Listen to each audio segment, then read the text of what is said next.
네, 안녕하세요. 반갑습니다. 오늘은 두 번째 시간, 안경을 구성하는 상품, 안경 프레임, 렌즈, 각종 부품들에 대해서 간단하게 이야기해보고 넘어가겠습니다. 지난주에 뵀는데 혹시 얼굴을 까먹으셨죠? 잠깐 보여드리고 넘어가겠습니다. 자, 네, 안경은 안경테 프레임, 그 다음에 안경 렌즈, 각종 부품들로 이루어져 있는데 크게는 안경 렌즈, 안구가 있는 안구 전면부 프레임이 있고요. 그 다음에 다리, 보통 템플이라고 보통 이야기하는 이 다리 부분. 좀 자세히 보시면 다리 템플에 이 다리 팁이 달려 있고요. 코기둥, 코받침 있는 코기둥, 그 다음에 브릿지, 안구와 안구를 연결해주는 이 브릿지, 그 다음에 전면부 프레임과 다리를 이어주는 이 힌지, 모두 소재가 다릅니다. 물론 요구하는 이런 강도와 강성이 다르기 때문에 그런데 전체가 같은 소재로 되어 있는 것도 있겠지만 거의 대부분 보면은 이 브릿지 강도가 제일 센 소재가 들어가고요. 보통 그 다음에 힌지, 그 다음에 각종 부품들 이렇게 들어가는 걸로 볼 수 있습니다. 나중에 배우겠지만 티타늄, 뭐 스테인레스, 양백, 모넬, 합금도 여러 가지가 사용되는데 원소 기호 다 아시죠? 아직도 외우고 계시겠죠, 분명히. 시대에 따라서 외우는 법도 많이 바뀌었더라고요. 유튜브 찾아보니까 뭐 재밌는 방법도 있고. 우리는 다시 말씀드리지만 안경과학과예요. 어, 안경을 접하는데 재료를 접하면서 여러 가지 원소들이 나올 텐데 여러분은 이 원소를 다 아실 필요는 없어요. 화학공학과도 아니고 재료공학과도 아니고 기계공학과도 아닌데 이 원소 기호를 외우면서 우리는 할 필요는 없어요. 그때 필요할 때마다 책 찾아보시면 돼요. 그냥 공부하다가 보면 가끔 나오는데 그때마다 그냥 참고서적 찾아보시고 인터넷 찾아보시면 다 나옵니다. 이 수업 중에 중요한 거는 계속 반복해서 나올 텐데 여러분 공부하실 때 절대 외우지 마시고 반복해서 듣다 보면 어느새 머릿속에 박히게 됩니다. 이거 역시 원소기호 역시 그냥 겁주려고 한번 보여드리는 거예요. 그러니까 안심하시고 굳이 외우실 필요는 없다는 점 다시 한번 강조하고 넘어가겠습니다. 자, 그렇다면 좋은 안경이란 무엇일까요? 여러분의 교과서 챕터 1, 페이지 3페이지 안경을 구성하는 상품 중에 이렇게 나와 있죠. 과학적 조건에서 렌즈는 과학적 성능이 좋을 것, 상품적 조건에서는 렌즈와 테는 가볍고 모양이 좋을 것. 그렇다면 여러분이 생각하는 좋은 안경이란 무엇일까요? 지금 안경을 쓰고 계시는 분들이나 뭐 안경을 갖고 계시는 분들, 좋은 안경은 무엇이라고 생각합니까? 저는 이렇게 생각해요. 안경원에서 고객에게 안경을 맞춰줬을 때 일단 내가 만족스럽고 또 고객도 만족하는 안경. 그게 저는 좋은 안경이라고 생각합니다. 그러면 어떻게 하면 이 좋은 안경을 만들어줄 수 있는지 여기서 한번 알아보고 넘어갈게요. 여러분 나중에 거의 대부분 안경원에서 근무하실 확률이 많을 텐데요. 안경원에서 근무 중 고객이 안경원에 방문해서 안경을 맞출 때 문 밖에 나서기 전까지 많은 절차가 있는데 마지막에 저 문을 열고 나갈 때 과연 기분 좋게 나가는지 그렇지 않은지가 가장 중요하다고 생각해요. 만족하고 웃으면서 나가시면 좋고 그렇지 않으면 조만간 다시 찾아와서 크레임이 되는 경우가 종종 있겠죠. 이렇듯 우리는 항상 고객님이 웃고 나가실 수 있게 해야 하는 의무를 가지고 있어요. 이 동영상처럼 저렇게 엄지척 해주면 좋은데 말이죠. 그런데 어떻게 하면 고객이 만족하면서 즐거운 모습으로 나가냐? 오늘부터 수업 잘 들어보시면 이 안에 정답이 있습니다. 여러분이 다른 수업보다 꼭 이 수업을 잘 들으셔야만 하는 이유예요. 자, 이렇게 좋은 안경으로 고객을 감동시키려면 그냥 일반 적당한 안경 렌즈와 그냥 일반적인 프레임에 간단하게 그냥 만들어서 손님한테 주면 되는 게 아니라 우리가 항상 정확한 시력 검사가 선행이 되어야겠죠. 소비자하고 이런 얘기 저런 얘기 문진을 통해서 시력 검사를 통하고 그다음에 안경 렌즈와 안경 프레임을 선택할 때 안경 렌즈에 대한 전문 지식, 안경 프레임에 대한 상품점 지식 이런 것들이 융화되고 이제 우리의 안경사로서의 기술인 조제 가공과 피팅이 만나서 손님한테 씌워줄 때 이 모든 것이 하나가 되어서 아름답게 완성이 되었을 때 비로소 손님은 만족하고 웃으면서 매장을 나가게 되는 겁니다. 자, 여기서 우리 안경사가 단순히 뭐 시력 검사도 있고 여러 가지가 있겠지만 안경 렌즈와 안경 프레임에 대한 전문 지식, 이 왜 필요한지를 배울 거예요. 안경 렌즈는 왜 이 손님한테는 이걸 권해줘야 되고, 안경 프레임은 왜 이런 소재의 프레임을 선택해야 되는지를 앞으로 공부하게 될 겁니다. 자, 안경원에 고객이 안경이 필요해서 안경원을 찾았어요. 시력 검사 후 양한 근시 약 5디옵터의 고객에게 어떤 렌즈를 권해줘야 할까요? 자, 무작정 이런 차트를 들이밀면서 영업을 해야 하나요? 시력 검사하면서 분명히 이 고객의 나이나 작업 환경, 기타 등등 문진 내용 등을 가지고 이 고객에게 1.6 굴절율의 안경 렌즈 또는 1.67, 심지어 1.74, 그렇지 않으면 뭐 기능성 렌즈라든지 착색 렌즈 또는 다초점 렌즈가 필요한지 고객에게 설득이 아닌 이해를 시켜서 권해줘야 합니다. 여러분 앞으로 안경원에 취직하시게 되면 이런 현상을 많이 보시게 될 텐데 무조건 불편하거나 나쁘진 않습니다. 이런 가격 경쟁에서도 한번 이겨봐야 되는 거고, 그 다음에 이런 가격 경쟁에서도 고부가가치 창출할 수 있는 방법이 얼마든지 많이 있습니다. 이거는 여러분의 몫이에요. 뭐 저가 할인 체인점이라고 무조건 뭐 저가만 파는 게 아니거든요, 사실은. 여러분 이런 것도 한번 고민해 볼 필요가 있을 것 같아요.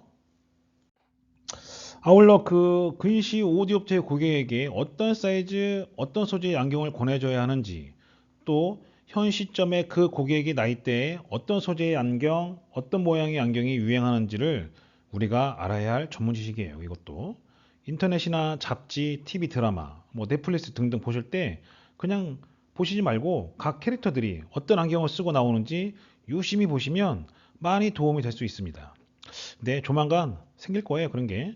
우리는 직업상 누가 어떤 연예인이 어떤 안경을 쓰고 나오면 거의 우리 안경사들은 어떤 브랜드의 안경인지 어떤 모델인지 알 수 있거든요. 참 신기할 정도로 뭐 대충 봐도 알게 되는 그런 능력을 소지하게 될 겁니다. 갑자기 문제 한번 풀어볼게요. 풀지는 말고 그냥 읽어볼게요. 음, 다음 중 안경 렌즈의 과학적 특성으로 옳은 것은 굴절률이 클수록 아배수가 증가한다. 주변부로 갈수록 색수차가 감소한다. 높은 굴절률의 렌즈는 AR 코팅이 필요 없다. 아배수가 클수록 색수차가 감소한다. 높은 굴절률의 렌즈가 무조건 좋다. 대충 문제만 봐도 굴절률이나 아배수 뭐 이런 거에 대해서 우리가 공부를 좀 하는 것처럼 보이겠죠?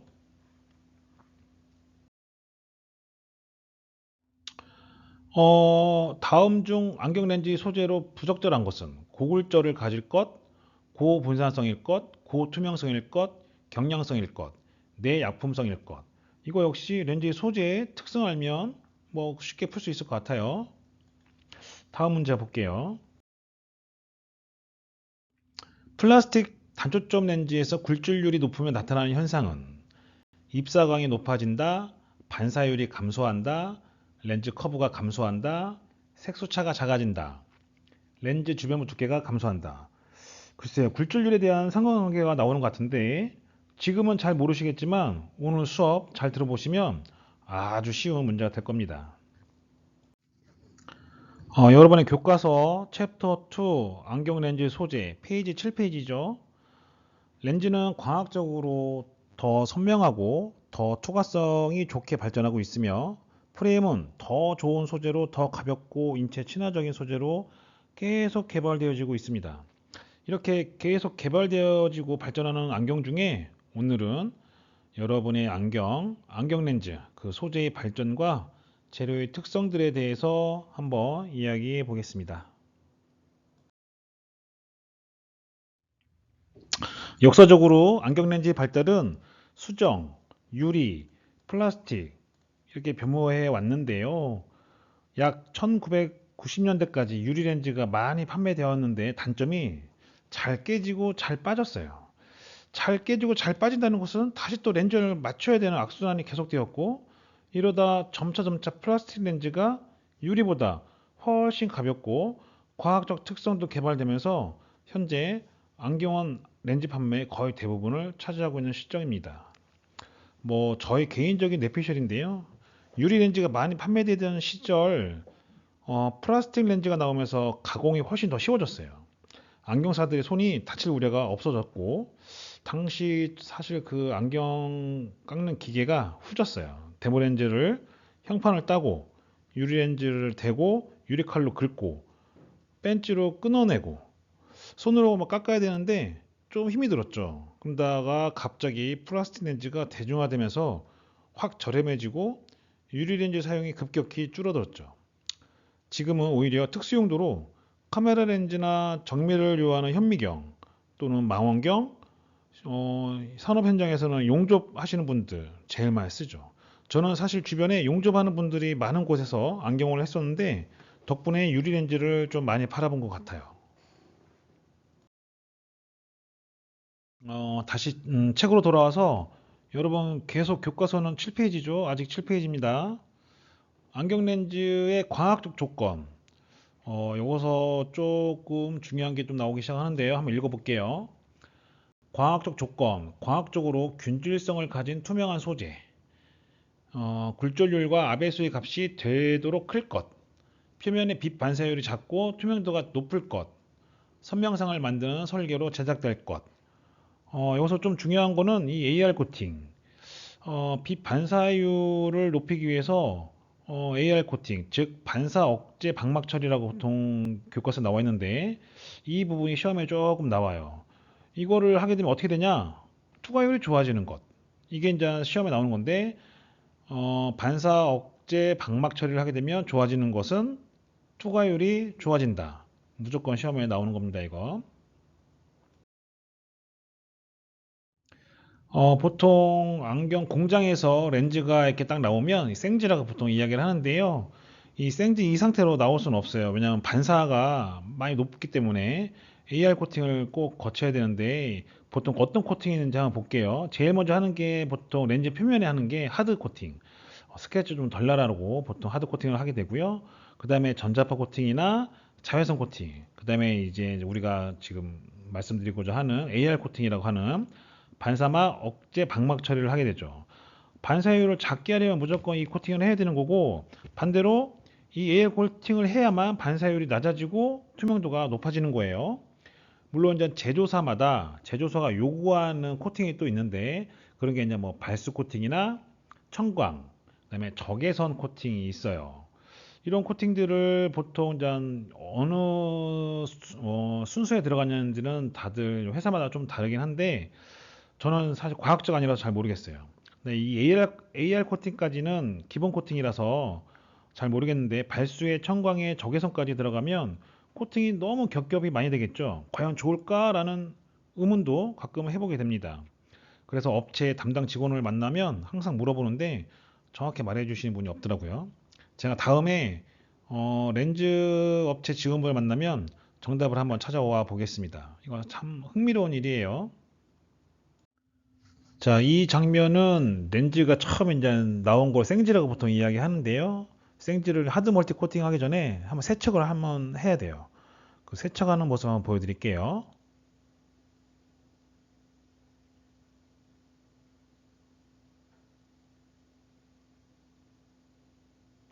이게 지금 초음파 세척하는 거예요. 지금 물속에서 깨끗한 중류수에서 좀 초음파 세척을 해서 렌즈 표면에 붙어 있는 모든 이물질을 다 떨어내는 작업을 하는 거죠.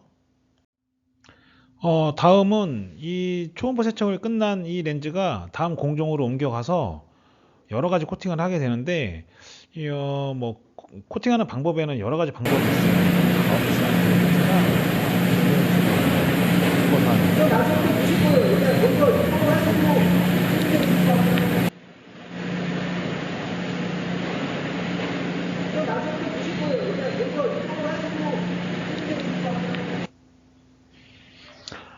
자, 자, 이런 식으로 렌즈가 처음에 나왔을 때 코팅을 하지 않게 되면 노코팅이라고 보통 이야기하는데 이런 식으로 반사가 이루어지고요. 코팅을 하게 되면 굉장히 좀 선명한 영상을 얻을 수가 있죠. 예전에 안경원에서 투명 반밀러 찾으신 분들이 이렇게 노코팅을 주문해서 드린 적이 있어요. 한때 이게 좀 유행했는데 제가 직접 써보니까 역반사가 좀 일어나서 눈에 피곤함이 좀 생기더라고요. 그래서 모든 회사들 보면은 자기네 렌즈 회사는 어떤 코팅을 한다 이런 걸 설명하는데, 제가 뭐 이 회사 뭐 홍보는 아니지만 어 모든 회사들이 다 이런 거를 강조하고 있습니다. 다음에 안경원의 필드에 나가시면 이런 팜플렛들이 엄청나게 많이 존재하는데 잘 읽어보시고 판매하는데 좀 도움이 되셨으면 좋겠어요. 네, 이번에 보실 동영상은 국내 모 업체에서 나온 안경 렌즈 테스트 기계인데요.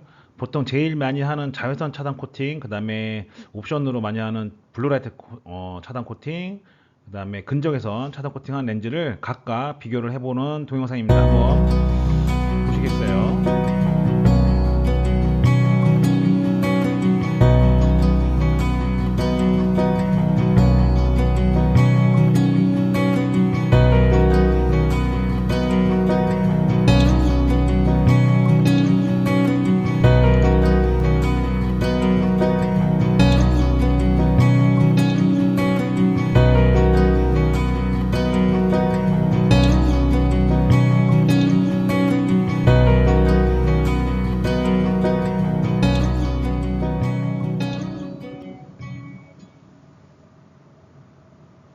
자, 이렇게 일반 렌즈와 코팅이 좀 많이 되는 렌즈 차이를 좀 보신 건데요. 이 육안으로 안경원에서 보통 소비자한테 보여주기 위한 하나의 뭐 시스템이라고 보시면 됩니다. 자, 그렇다면 여기서 문제를 하나 풀어볼게요. 안경 렌즈의 반사 방지 코팅, AR 코팅을 하게 되는 주된 목적은 무엇인가? 1번 비중이 증가하기 위해서, 2번 비점 수차 증가, 3번 렌즈 공률 증가, 4번 굴절력 증가, 5번 가시광선 투과율 증가. 이게 지금 국시 문제가 보통 이런 식으로 나와요. 굉장히 간단하게 반사 방지 코팅하게 되면 아까 뭐라고 했죠? 투과율이 증가한다는 거예요. 투과율. 다른 거는 뭐 다음에 또 이런 내용들은 용어의 정리들은 다음에 또 배우겠지만, 일단은 AR 코팅을 하게 되면 무조건 투과율이 증가한다는 것 알고 넘어가 주세요. 어, 다음 문제 한번 볼게요. 유리 렌즈의 광학적 조건 중 거리가 먼 거예요. 광학적 균질성, 굴절률과 아배수가 동시에 높아야 한다. 색수차가 크기가 커야 한다. 각종 수차 제거 가공이 용이해야 한다. 표면 경도, 투명도가 높아야 한다. 이것도 역시 거리가 먼 것은 별로 안 좋은 걸 선택해야겠죠. 색수차 크기가 커야 한다가 제일 안 좋은 거예요. 이건 뭐 나중에 배우겠지만 아배수가 크기가 크면 좋은데 아배수가 클수록 색수차가 줄어들죠. 색수차 크기가 커야 한다. 이 정도도 한번 알고 넘어가시면 도움이 될 것 같아요. 네, 다시 교과서로 돌아와서 안경 렌즈의 재질적 조건, 어떤 재질을 갖고 있어야 되는지 한번 볼게요. 맥리, 기포, 흠이 없을 것. 맥리? 맥리란 말은 처음 들어보죠. 좀 불편한 단어인데요. 이게 이제 액체 상태에서 모노머가 골고루 녹지 않아서 불균일해 보이는 부분들.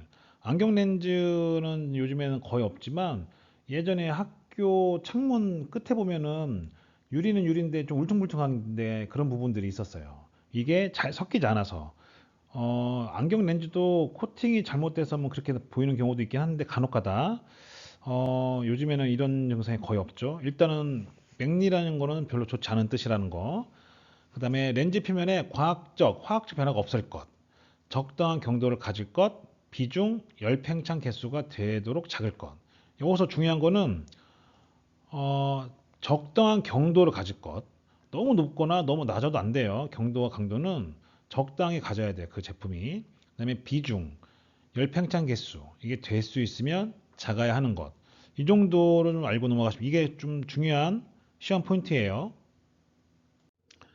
예, 뭐 어떤 제품의 기계적 특성 또는 물리적 특성을 측정하는 방법 중에는 여러 가지가 있는데 그중에 강도하고 경도, 이게 저희 책에 좀 가끔 나와서 간단하게만 보고 넘어갈게요. 강도란 항복하거나 부서지지 않고 하중을 견디는 재료의 능력, 압축 강도 테스트도 있고 인장 강도 테스트도 있고 충격 강도 테스트도 있고 또 여러 가지 테스트가 있는데 그냥 이 정도만 있다는 거 알고 넘어가시면 될 것 같고요. 경도, 우리가 배우는 건데 단단한 정도를 테스트하는 거예요. 이 테스트하는 방법에는 또 브리넬 경도 테스트가 있고 로크웰 경도 테스트가 있고 연필 경도 테스트가 있어요. 카톡에 왔죠? 연필 경도 테스트가 있는데 우리가 보통 안경 렌즈 테스트는 연필 경도 테스트를 합니다. 연필 심 굵기로 테스트하는 건데 보통 렌즈 표면에다가 이런 기계를 대고 자꾸 긁어요. 긁어가지고 육안으로 볼 수 없지만 현미경으로 판단했을 때 그 코팅이 까지는 걸 가지고 보통 그 심, 그 까졌을 때 그 심을 가지고 그 심의 이름을 이야기해 주는 거예요. 휴대전화 여러분 구매하시면 제일 먼저 하시는 게 액정 필름 구매하시죠. 액정 필름 사실 때 그때 전에는 잘 몰랐지만 이런 게 나온단 말이에요. 9H. 이게 높을수록 좋은지 알고 여러분도 사실 때 뭐 두꺼운 거 사려고 하고 강화율이라고 해가지고 이런 거 구매하셨는데 이 9H라는 것이 우리가 바로 지금 배우는 연필 경도예요, 이게 지금. 이게 표를 보여드릴게요. 우리가 지금 연필 보면은 뭐 B로 갈수록, 9B로 갈수록 더 진해지고 물러지죠. H로 갈수록 더 연해지고 강해지는 겁니다. 여러분 샤프심 예전에 구매했을 때 이런 거 많이 선택해서 구매해 보셨죠? 미술 시간에 사비 연필로 그리고 그랬던 저 기억이 있는데요. 보통 이렇게 연필 경도를 가지고 9H가 가장 높은 유리를 보통 유리 이야기를 하고요. 연하고 무뎌질수록 B로 갑니다. 그래서 우리 안경 렌즈에는 CR39가 4H 정도 나오고요. CR39가 PMMA가 2H 정도 나오고 PC 렌즈, 폴리카보네이트라고 하는 내충격성 그냥 강한 그 PC가 긁히면 또 약해요. 그래서 보통 B 정도 나옵니다. 이 연필 경도 테스트는 우리가 육안으로 테스트할 수 있는 게 아니고 여러 번 긁어가지고 현미경으로 보통 보는데 긁힘이 시작되는 그 정도부터 그 표를 수치로 나타내는 거예요. 이런 거는 뭐 시험 문제 아주 자주 출제되는 거죠. 다시 한번 말씀드리면 유리 렌즈는 9H, CR39가 4H, PMMA가 2H, PC 렌즈가 B 정도 나온다는 거 여러분 꼭 기억해 두시고 넘어가겠습니다. 자, 곧바로 문제 한번 풀어볼게요. CR39 렌즈의 내마모성은 연필 경도로 얼마인가? 아까 봤죠? 연필 공대 봤을 때는 분명히 B하고 H 중에 결정되는 거고 나머지는 다 정답이 아니에요. 여기 봤을 때 보통 어, PC 렌즈가 B 정도 나오고 PMMA가 2H, 그다음에 CR39가 4H, 유리가 9H, 유리가 제일 높아요. 이 정도만 알고 넘어가시면 될 것 같고 거의 대부분 CR39를 물어보는 게 좀 많이 있을 거예요. CR39는 4H다. PMMA는 EH고 PC 렌즈는 B다. PC가 방탄 소재에 쓰이는 폴리카보네이트인데 의외로 긁힘은 좀 약해요. 그래서 이것도 문제가 좀 가끔 나오더라고. 혼동되게. 책에서 나온 또 제조 조건. 제조 조건에는 투명도가 높아 많은 빛 에너지를 투과시킬 것. 뭐 당연한 얘기 같죠? 표면의 정밀도가 좋을 것. 당연하죠. 시야가 넓어야 할 것. 당연한 겁니다. 이런 거는. 뭐 굳이 아까도 말씀드렸지만 외우기보다는 한 번씩 읽고 넘어가 주시고 시험 문제가 나오더라도 어렵게 나오지 않습니다. 이렇게 그냥 당연한 내용들만 나오는 거니까 한번 읽고 이해만 하고 넘어가 주세요.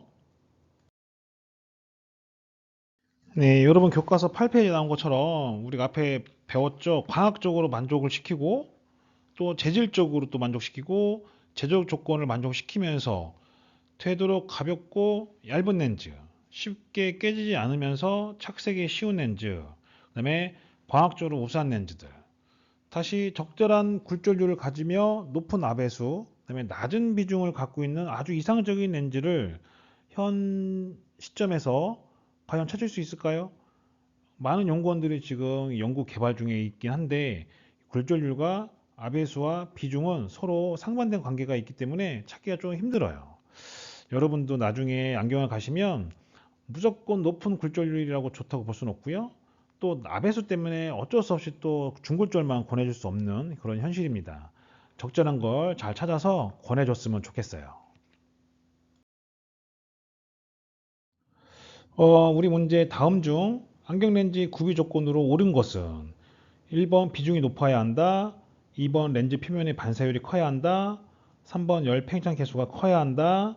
4번 강도와 경도 높아야 한다. 5번 아배수가 높아야 한다. 자, 1번 비중이 높아야 한다는 건 비중, 무게가 높아야 된다는 거예요. 이건 틀린 거죠. 2번 렌즈 표면의 반사율이 커야 한다. 아니죠. 반사율이 높으면 안 되죠. 반사율 없애기 위해서 EAR 코팅을 하는 거 배웠습니다. 열 팽창 개수도 비중과 똑같이 낮아야 합니다. 열 팽창 개수가 높으면 온도에 굉장히 민감해지기 때문에 렌즈가 뜨거운 데 가거나 차가운 데 갔다 왔다 갔다 할수록 렌즈 표면의 코팅이 벗겨지는 현상이 생겨요. 강도와 경도는 어떻게 된다? 높아야 한다? 높으면 좋은 경우도 있지만 적당해야 된다. 아까 배웠죠. 아배수가 높아야 한다. 아배수는 높을수록 분산이 덜 되기 때문에 굉장히 선명한 시야를 얻을 수 있습니다. 정답은 아배수가 높아야 된다.